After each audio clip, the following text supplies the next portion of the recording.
ISIS and Al-Qaeda have used the recent break in counter-terrorist operations across Syria to regroup and expand their activity.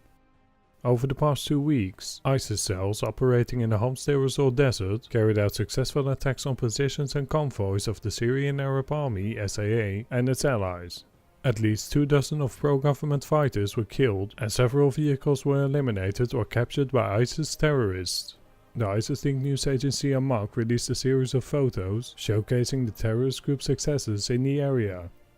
The expanded ISIS activity in the Homestay Resort Desert has recently become a significant issue for pro-government forces. So far, the SAA and its allies have not employed comprehensive measures to get rid of ISIS cells in the desert.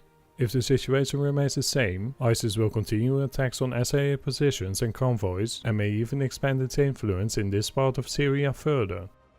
ISIS cells continued planting IEDs and conducting ambushes on the eastern bank of the Euphrates.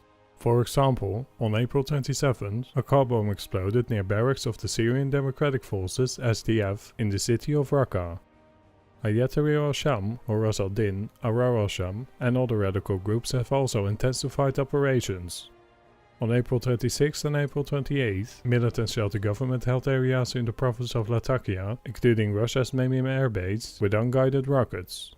HCS attacked SAA positions in western Aleppo. A spokesman for HCS claimed that 45 SAA soldiers and officers were killed during the clashes. These claims were denounced by military sources contacted by Southfront. According to the sources, the SAA did not suffer from notable casualties, while HCS lost several fighters. Despite this, the situation in the area remains tense.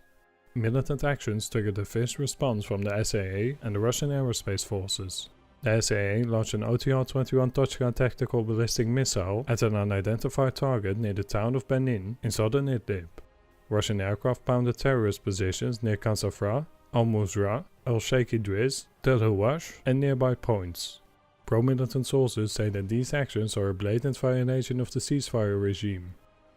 In the afternoon of April 28th, the Tabqa crossing, which links the government-held areas with the territories controlled by the self-administration in northeastern Syria, witnessed unusual tensions between the SAA and the SDF. According to a report by the North Press Agency, units of the SDF attempt to dig a deep trench near the crossing.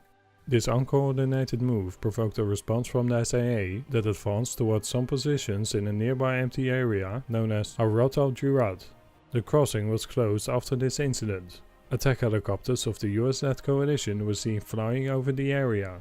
The incident was exaggerated by some media outlets, which claimed that the SAA made advances against the SDF. However, all developments in fact happened in the no-man land. Southfront is a crowd-funded endeavour and operates solely on the basis of donations from its audience. If you want to help Southfront to remain an open source of coverage and analysis of conflict zones and military diplomatic developments around the globe, please support our work.